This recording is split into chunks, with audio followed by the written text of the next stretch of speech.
We are tinting a Chevy Silverado. Pretty nice one. We're going to be doing the two front windows to match the back. Once you get that 10mm out, you have enough room to pull the top edge of this back. You just got to pull it towards you. Now I have all the room to work with. Alright, so I'm already mostly done cutting the pattern. I'm going to show you guys how I cut it on the other side. But to round off edges, you use your finger as a guide. And this is going under the seal, so it doesn't have to be perfect. If you hear that loud noise, it's that big ass machine over there. I got a nice little setup. It's not the best compared to real tint shops, but you got to work with what you have, you know. I do a two-step. I scrub it. I like to see these suds so I know what I'm cleaning.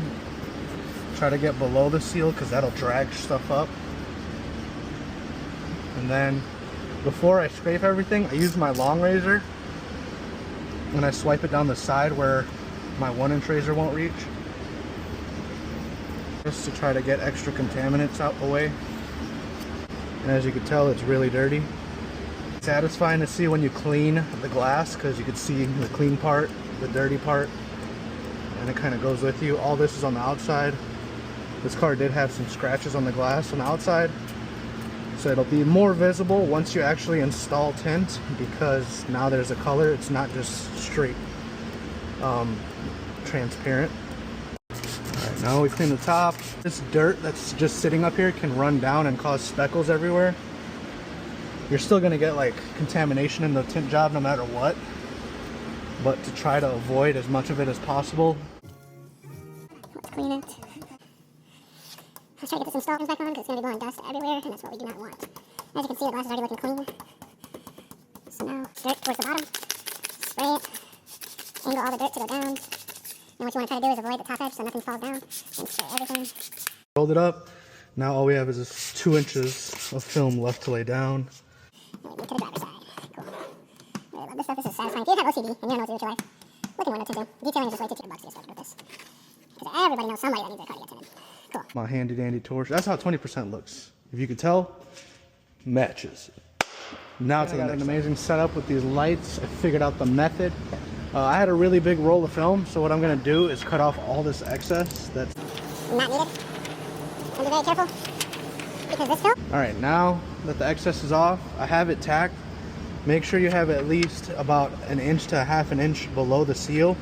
So in the future, when the customer rolls the window up and down, if it's level with the gasket, it's going to start to peel at the bottom. That's why people start seeing stuff peeling.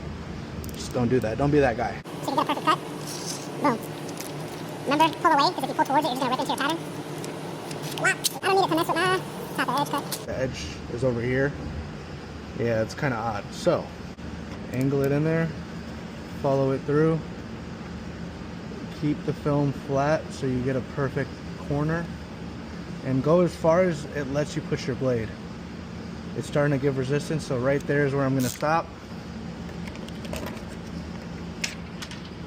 And that's the corner that I like. Go on this side, lift up the film and see that bow? Boom, it just went flat. Lay this down, Chanel. Do all the trimming. Obviously the pattern isn't. Alright, we already fast forwarded to the driver door. Let's get this finesse in.